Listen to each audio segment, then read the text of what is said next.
Amsterdã, fevereiro de 1677.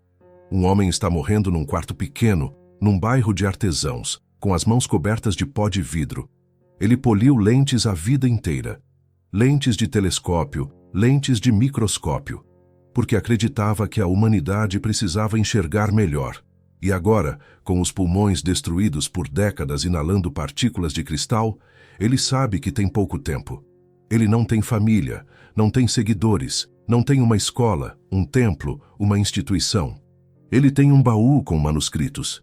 Esses manuscritos vão mudar o mundo, mas precisarão ser publicados anonimamente, porque as ideias que eles contêm já quase o mataram 2 vezes. A primeira vez aos 24 anos, quando a mais poderosa comunidade judaica da Europa Ocidental lançou contra ele o Xerem, a excomunhão mais severa já registrada em documentos históricos, com uma linguagem de ódio que jamais foi completamente explicada pelos historiadores. A segunda vez, quando a Igreja Católica colocou sua obra principal no Index Librorum Prohibitorum, a lista de livros proibidos, ao lado de Copérnico, Galileu e Descartes. O nome desse homem é Baruch de Spinoza. E o motivo pelo qual ele foi destruído em vida e ignorado por gerações não foi porque ele era ateu, não foi porque era imoral, foi porque ele leu a Bíblia da única forma que as instituições religiosas nunca querem que você leia. Ele a leu como um livro. Um livro escrito por seres humanos, em contextos históricos específicos, com objetivos políticos identificáveis, com contradições internas mensuráveis, e com uma mensagem central sobre Jesus que, se você entender de verdade, vai tornar completamente desnecessária a existência de qualquer instituição entre você e o divino. Isso é o que vou revelar hoje, e isso vai desafiar tudo o que você pensava saber. Antes de continuar, preciso te fazer um pedido. Se em algum momento desta análise a lógica fizer sentido para você, não a fé, não a emoção, mas a lógica, escreve nos comentários uma única palavra: desperto. Quero saber quantas pessoas estão prontas para enxergar isso. Porque aqui está o que vamos cobrir nesse vídeo. 7 pontos, 7 fissuras no muro. Primeiro, por que o Concílio de Nicéia, em 325 d.C., foi fundamentalmente uma decisão política, não espiritual, e o que foi deliberadamente deixado de fora. Segundo, o que os evangelhos gnósticos dizem sobre Jesus que contradiz diretamente a versão oficial, e por que eles foram queimados. Terceiro, o que a própria Bíblia canônica diz sobre Jesus que o Vaticano sublinha numa versão e apaga em outra. Quarto, por que Spinoza concluiu, com rigor matemático, que um Deus que intervém na história para favorecer uma instituição é, por definição, uma contradição lógica. Quinto, o que os manuscritos do Mar Morto revelaram sobre o contexto histórico de Jesus e por que o Vaticano levou décadas para liberar o acesso a eles. Sexto, o que a palavra grega logos realmente significava antes de ser capturada pelo dogma cristão. Sétimo, e finalmente, o que tudo isso significa para você, hoje, agora, neste momento. Não vou pedir que você acredite em mim. Vou pedir apenas uma coisa: raciocine comigo. Para entender por que certas verdades sobre Jesus foram enterradas, você precisa entender uma coisa fundamental sobre o poder institucional. Uma coisa que Spinoza formulou com clareza cirúrgica no seu Tratado Teológico Político, publicado em 1670. Spinoza escreveu: o grande segredo do regime monárquico e seu interesse vital é manter os homens enganados e disfarçar o medo com o qual devem ser contidos com o nome pomposo de religião. Pause aqui. Leia de novo. Ele não estava falando sobre religião como espiritualidade. Ele estava falando sobre religião como tecnologia de controle. E para demonstrar isso, ele usou um argumento que nenhum teólogo conseguiu refutar em 350 anos. O argumento é este: uma população que acredita em coisas impossíveis aprende a obedecer a autoridades impossíveis. Pense nisso com cuidado. Se você convence uma pessoa de que o universo inteiro foi criado em 6 dias literais, contra toda a evidência geológica, física e biológica, você não está apenas ensinando cosmologia. Você está treinando essa pessoa para suspender o julgamento crítico diante de uma autoridade declarada sagrada. E uma vez que o julgamento crítico está suspenso num domínio, ele fica fragilizado em todos os outros. Isso não é teoria da conspiração. Isso é ciência política básica. E foi exatamente isso que aconteceu em 325 d.C., quando o imperador romano Constantino convocou o Concílio de Nicéia. Naquele momento, o cristianismo tinha mais de 200 anos de existência. E era um movimento radicalmente plural. Havia cristãos que acreditavam que Jesus era completamente humano.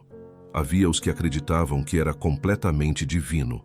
Havia os gnósticos, que acreditavam que o divino estava dentro de cada ser humano e que nenhuma instituição mediadora era necessária.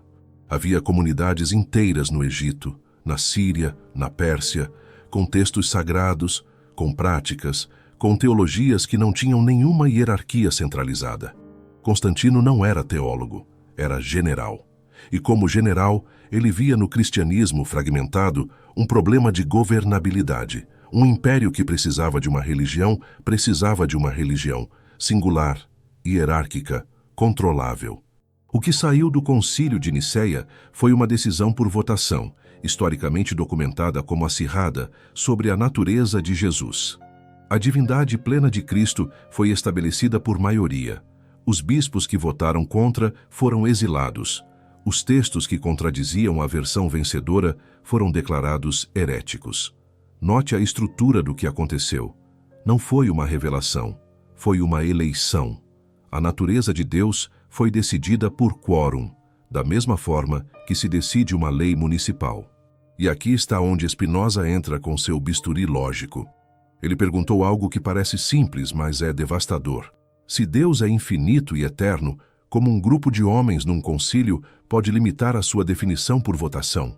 Ou Deus transcende qualquer categoria humana, e então nenhuma instituição pode reivindicar o monopólio de sua interpretação. Ou Deus é uma construção histórica de um grupo específico de homens com interesses específicos. Não existe terceira opção. Isso é o que os documentos históricos mostram sobre o período pós-Nicéia. Os textos gnósticos foram destruídos sistematicamente. A Biblioteca de Alexandria, que continha documentos sobre as origens do judaísmo, do zoroastrismo, das tradições egípcias que influenciaram o cristianismo primitivo, foi incendiada. Os copistas que preservavam versões alternativas dos evangelhos foram perseguidos. E quando, em 1945, um camponês egípcio chamado Mohamed Ali al-Saman encontrou um jarro de barro enterrado perto de Nag Hammadi, com 52 textos do cristianismo primitivo, incluindo o Evangelho de Tomé, o Evangelho de Filipe e o Evangelho da Verdade. O mundo acadêmico ficou em choque, porque esses textos não eram heterodoxos, eram anteriores à versão oficial. Alguns datavam do século I e II, e eles descreviam um Jesus radicalmente diferente do Jesus do catecismo romano. Um Jesus que dizia: "O reino do Pai está espalhado pela terra, e os homens não o veem. Não numa instituição, não num sacramento, não numa hierarquia. Na terra, no mundo, em você." Versão oficial. Jesus sempre foi considerado consubstancial ao Pai, completamente divino, desde as origens do cristianismo. O Concílio de Nicéia apenas confirmou o que a Igreja sempre ensinou. A contradição de Spinoza.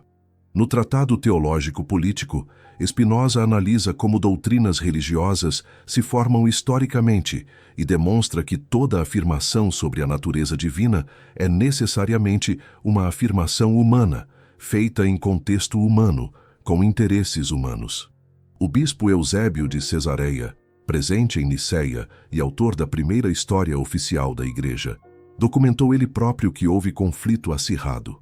O bispo Ário e seus seguidores defendiam que Jesus era criado por Deus, não coeterno com ele.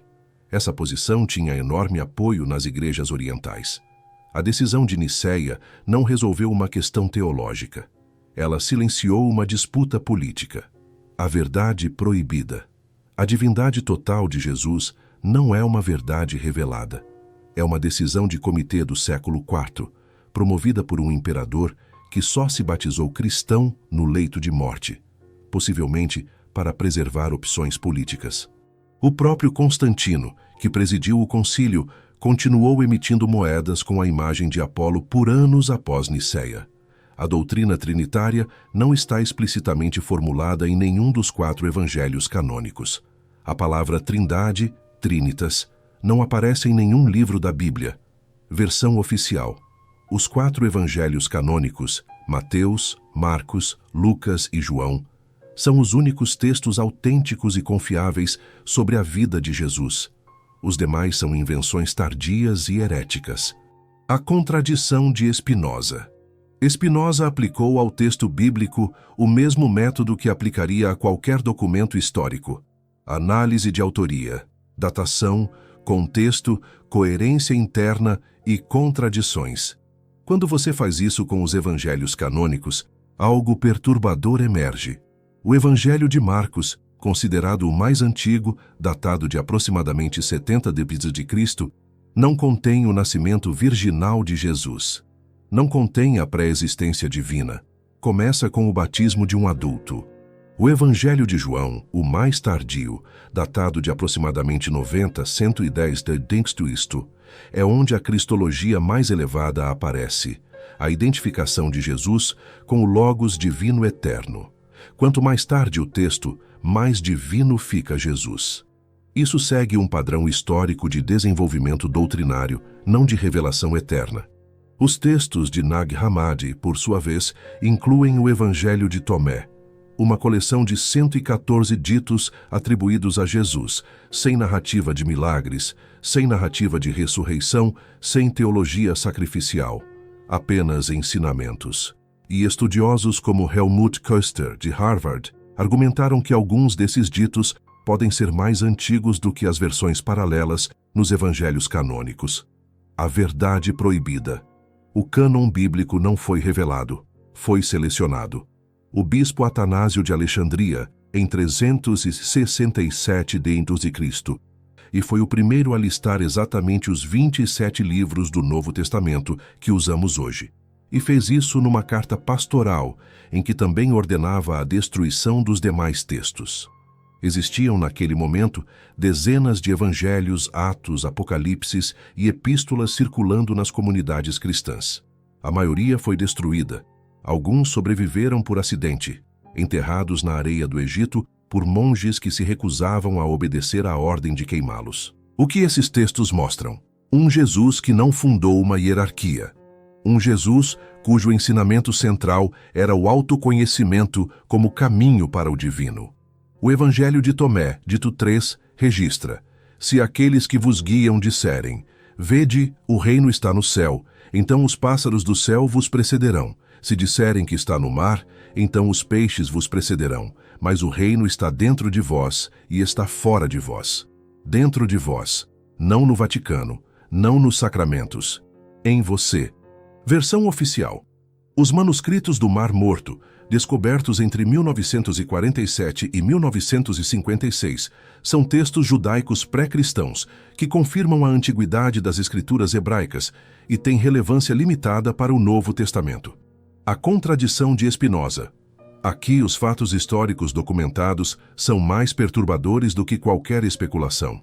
Os manuscritos foram descobertos em 1947. A publicação completa e acessível deles só aconteceu em 1991, 44 anos depois. Por décadas, o acesso foi controlado por um comitê fechado de estudiosos, muitos com afiliações eclesiásticas, que publicavam os textos em conta-gotas. Em 1991, o Huntington Library da Califórnia simplesmente fotografou e publicou toda a coleção sem autorização, forçando a abertura total do acesso. Por que o atraso? O Vaticano nunca deu uma explicação pública satisfatória. Os pesquisadores que tentaram acessar os textos antes de 1991 relatam obstrução sistemática. John Allegro, membro original do comitê de publicação e único não-clérigo do grupo, escreveu cartas furiosas denunciando a censura e foi progressivamente marginalizado e destruído profissionalmente. O que os manuscritos revelam de perturbador? Eles mostram que o ambiente religioso no qual Jesus viveu era radicalmente mais complexo e plural do que a versão oficial sugere. A comunidade de Qumran, provavelmente essênios, praticava batismo ritual, refeições comunitárias sagradas, esperava um Messias e tinha uma estrutura de filho da luz contra filho das trevas que ressoa diretamente com o vocabulário do Evangelho de João. Isso sugere que conceitos que a Igreja apresenta como revelação cristã única existiam em comunidades judaicas antes de Jesus. A verdade proibida. Jesus não surgiu do vácuo. Ele foi um judeu do século I, inserido num ambiente de intensa fermentação apocalíptica, messiânica e mística. Seu ensinamento tinha raízes que a Igreja apagou ao construir a narrativa de uma ruptura absoluta entre o judaísmo e o cristianismo. Porque se você entende as raízes, entende o contexto. E se entende o contexto, você consegue separar o ensinamento histórico de Jesus da estrutura institucional que foi construída em seu nome, séculos depois. Versão oficial. O Evangelho de João abre com: no princípio era o Verbo, Logos, e o Verbo estava com Deus, e o Verbo era Deus. Isso estabelece a divindade eterna de Jesus como o Logos divino encarnado. A contradição de Spinoza. Spinoza era um helenista competente. Ele sabia o que Logos significava no mundo grego do século I. E não era simplesmente verbo ou palavra no sentido linguístico. Na filosofia estoica, Logos era o princípio racional imanente, que permeia e organiza toda a realidade. Era a inteligência cósmica dentro do mundo, não um ser pessoal separado acima dele. Heráclito usou Logos séculos antes de Cristo para descrever a lei racional que governa o fluxo do universo. Fílon de Alexandria, um judeu contemporâneo de Jesus, usou Logos para descrever a sabedoria divina que habita na alma humana. Quando o autor do Evangelho de João usou Logos para descrever Jesus, ele estava escrevendo para uma audiência greco-judaica que entendia a palavra num sentido filosófico muito específico, a razão divina que estrutura o real e que pode ser conhecida de dentro. A tradução latina verbum, verbo, palavra, empobreceu radicalmente esse conceito. E a interpretação posterior que identificou Logos com a segunda pessoa de uma trindade pessoal exterioriza completamente aquilo que, no contexto original, era interior. A verdade proibida, a mensagem central do prólogo de João, lida no seu contexto filosófico original, não é Deus desceu do céu numa pessoa chamada Jesus. É algo muito mais radical e muito mais próximo do que Spinoza concluiria séculos depois na sua Ética. Que o princípio inteligente que organiza o universo é o mesmo princípio que opera em você, quando você raciocina, quando você ama, quando você busca compreender. O divino não está em cima, está dentro. E Jesus, no contexto do Logos joânico original, não é um intermediário entre você e Deus. É a demonstração de que a distância entre você e Deus é uma ilusão construída. Escreve desperto se você está sentindo isso. Versão oficial. Deus revelou sua vontade através de uma instituição específica, a Igreja, que tem autoridade para interpretar essa vontade e mediar a relação entre o humano e o divino. A contradição de Spinoza. Na Ética, publicada postumamente em 1677, Spinoza faz algo que nenhum filósofo havia tentado antes: demonstrar a natureza de Deus através de um sistema de proposições com a mesma estrutura formal da geometria euclidiana. Definições, axiomas, proposições, demonstrações, corolários. Sem retórica, sem apelos emocionais. Pura estrutura lógica. E o que esse sistema demonstra? Que Deus, entendido como a substância infinita e única da qual tudo que existe é modo ou expressão, não pode ter preferências particulares por instituições humanas específicas. Porque uma preferência particular implicaria uma limitação, e uma limitação implicaria que Deus não é infinito. Se Deus prefere a Igreja Católica ao Islã, ou o judaísmo ao budismo, isso significa que Deus tem uma perspectiva parcial. E uma perspectiva parcial é, por definição, finita. E algo finito não é Deus. O argumento é simples, é devastador. E em 350 anos, ninguém conseguiu refutá-lo dentro da lógica que ele mesmo estabelece. Spinoza prossegue: milagres, eventos que violam as leis da natureza, são igualmente impossíveis num universo governado por um Deus que é a lei que governa a natureza. Um Deus que suspende suas próprias leis para favorecer um grupo específico de pessoas num momento específico da história é um Deus incoerente. E incoerência lógica é o critério mais básico de falsidade. A verdade proibida. A estrutura teológica que sustenta a autoridade do Vaticano, revelação particular, milagres históricos, mediação institucional necessária, é logicamente incompatível com qualquer noção de Deus como ser infinito e perfeito. Você pode ter um Deus infinito ou uma igreja com um monopólio de acesso a esse Deus. Você não pode ter os dois ao mesmo tempo. Não porque isso seja heresia, porque isso é contradição lógica. Versão oficial. A Bíblia é um texto sagrado preservado com integridade ao longo dos séculos, cujas verdades são transmitidas fielmente pela tradição da Igreja. A contradição de Spinoza. Spinoza foi o pai do que hoje chamamos de crítica histórico-literária da Bíblia. Ele demonstrou, com análise textual detalhada, que o Pentateuco não foi escrito por Moisés, posição que hoje qualquer professor de teologia acadêmica aceita sem controvérsia, mas que em 1670 era explosiva. Ele mostrou anacronismos, mudanças de estilo, contradições internas que indicavam múltiplos autores ao longo de séculos. Aplicando o mesmo método ao Novo Testamento, a versão da história da adúltera, Perícope Adulterae, em João 7, 53, 8, 11, onde Jesus diz: quem de vós for sem pecado, atire a primeira pedra. Não aparece nos manuscritos gregos mais antigos, é uma adição posterior. Marcos 16, 9 e 20. A ressurreição e a ascensão. Também não está nos manuscritos mais antigos do Evangelho de Marcos. Os estudiosos textuais chamam essas passagens de interpolações tardias. Elas estão na Bíblia que você leu a vida inteira, mas não estavam nos textos originais. E 1 João 5,7, a única passagem do Novo Testamento que menciona explicitamente a Trindade, o Pai, o Verbo e o Espírito Santo, e estes três são um, é hoje universalmente reconhecida pelos próprios estudiosos católicos como uma interpolação medieval, ausente em todos os manuscritos gregos anteriores ao século XIV.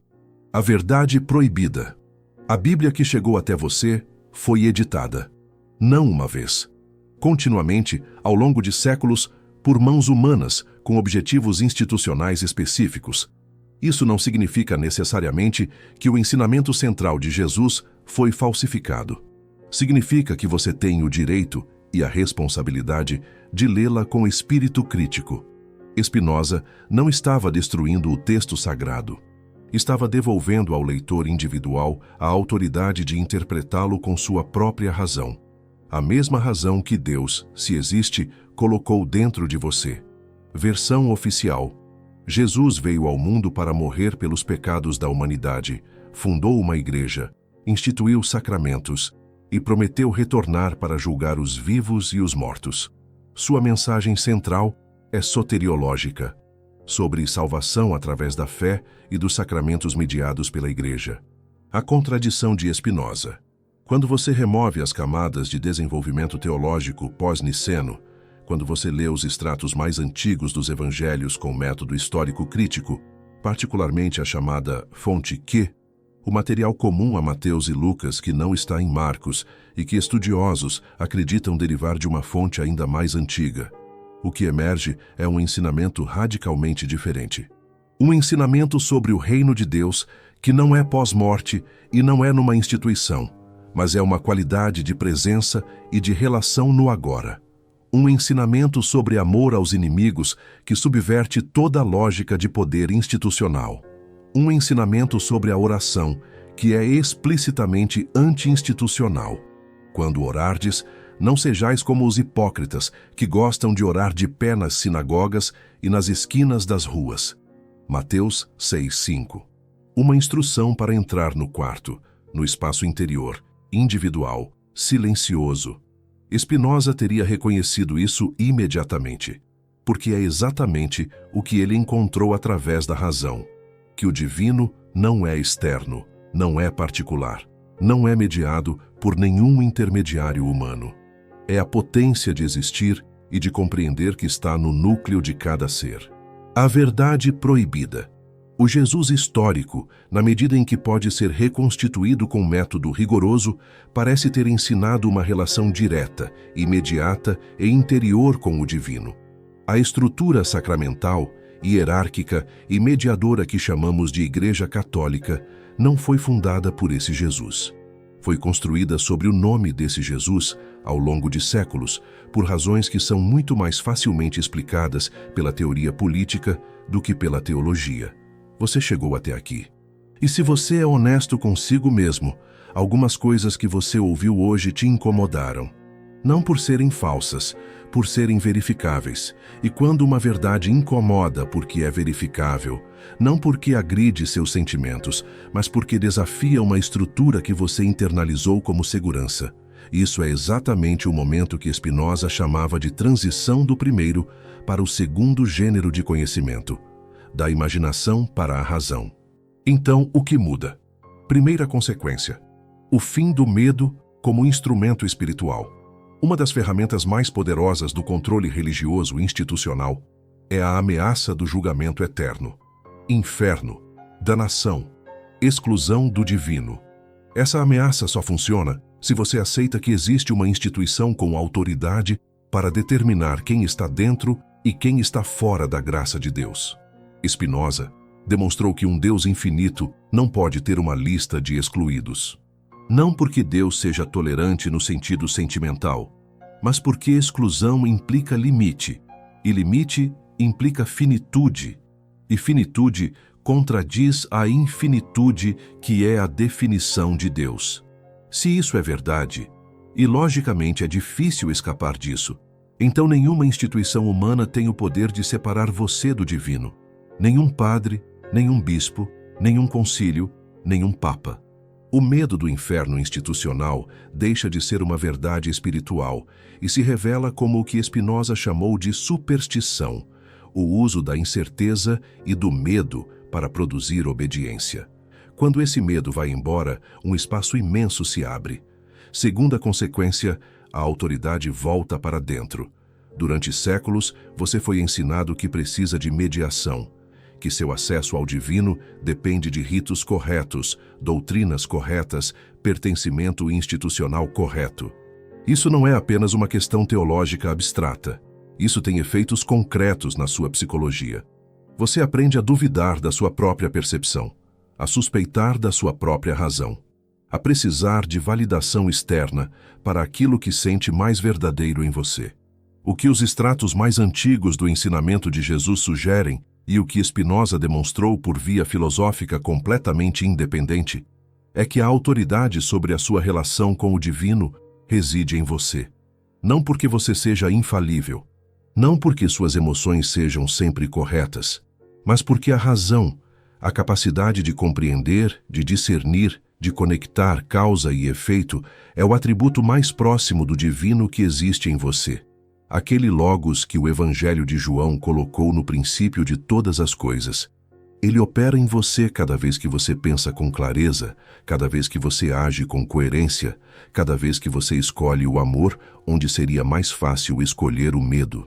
Terceira consequência, a espiritualidade sem intermediário. Isso não é um convite ao niilismo. Não é uma afirmação de que nada é sagrado.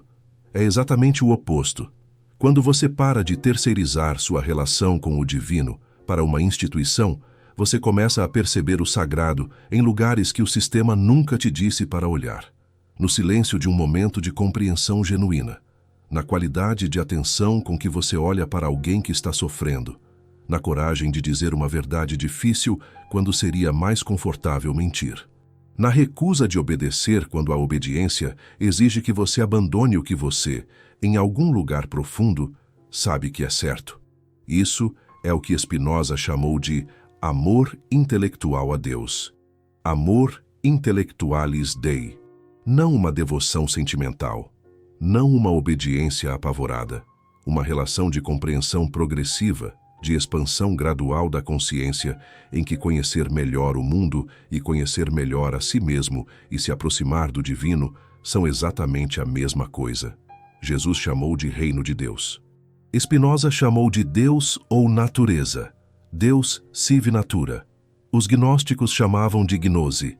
O nome não importa, a experiência é a mesma, e ela está disponível para você agora, não depois da morte, não mediante sacramentos. Agora. Voltemos ao quarto pequeno em Amsterdã, em fevereiro de 1677. Spinoza morreu com 44 anos. Sem reconhecimento, sem fortuna, com os pulmões destruídos pelo pó de vidro das lentes que poliu a vida inteira para que outros pudessem enxergar. Seus manuscritos foram publicados anonimamente pelos amigos, poucos meses após sua morte. As autoridades religiosas os confiscaram onde puderam. As autoridades civis os proibiram onde puderam. E por quase 100 anos, o nome de Spinoza foi sinônimo de blasfêmia e perigo. E então algo aconteceu. Goethe o leu e disse que encontrou nele paz e perspectiva para tudo. Einstein, perguntado se acreditava em Deus, disse: "Acredito no Deus de Spinoza." E Hegel disse que quem quer que filosofasse seriamente tinha que passar por Spinoza. Hoje, ele é considerado um dos maiores filósofos da história ocidental. O que mudou? A verdade não mudou. O argumento não mudou. O que mudou foi que as instituições que tinham interesse em silenciá-lo perderam parte do poder que tinham sobre a mente das pessoas. E quando esse poder recuou, apenas um pouco, a verdade que ele articulou ficou visível. O que estou dizendo a você hoje não é que Jesus não existiu. Não é que a experiência espiritual é ilusória. Não é que a fé é estupidez. O que estou dizendo é mais simples e mais radical do que isso. Estou dizendo que entre você e o divino, seja lá como você queira chamar isso, não existe nenhuma instituição humana que seja logicamente necessária. Que os documentos históricos, lidos com método e honestidade, mostram que o poder que algumas instituições reivindicam sobre sua alma foi construído, gradualmente, politicamente, deliberadamente, e não revelado, e que você tem agora as ferramentas para ver isso. Não precisa de fé cega, precisa da mesma coisa que Spinoza pediu, que você raciocine, que você leia, que você questione, que você não terceirize para nenhuma autoridade a pergunta mais importante da sua existência. Quem você é? O que é sagrado? Como viver? Spinoza chamava isso de liberdade. Não a liberdade de fazer o que você quer, a liberdade de ser o que você é, um modo de expressão do infinito, capaz de compreensão, capaz de amor, capaz de verdade. Essa liberdade ninguém pode te dar, e ninguém pode te tirar, a não ser que você permita. Se esse vídeo fez você pensar, não necessariamente concordar, mas pensar, escreve "desperto" nos comentários. Se você quer continuar essa investigação sobre os textos proibidos, sobre Spinoza, sobre a história que nos contaram e a história que está documentada, inscreve no canal e ativa o sino, porque a próxima investigação vai ainda mais fundo e você vai querer estar aqui.